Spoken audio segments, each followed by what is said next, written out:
Los Angeles Theater Center this fall season. It'll start playing in October.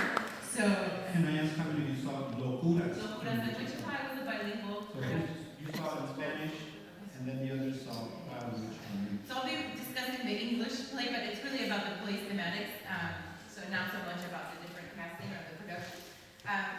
But While in Wichita is really a charming comedy that explores many themes relevant to the Latino theater, the Latino community and beyond.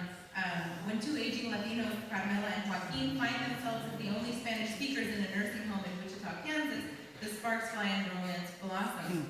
Lina Gallego's play explores love in the golden years, while also highlighting the diversity between Latinos. We see a lot of bickering sort of between the Puerto Rican woman and this Mexican-American man, debating the differences in their speech, accent patterns, the food, dancing and music, and so very sort of charming exploration of how we have our differences, but we find commonality, and some of the ways they find commonality is in their shared language. The spoken Spanish language is what they find in Kansas as their site of community.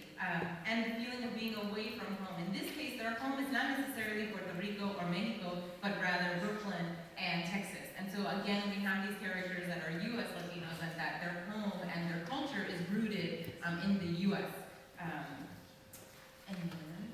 The play also explores the generational differences again between them and their children. The reason why they're there is because their children have very hectic professional lives, or they can't sort of give them the care that they need. And so again, we see this issue of how our generations are dealing with elderly care, and how can our community sort of deal with that situation.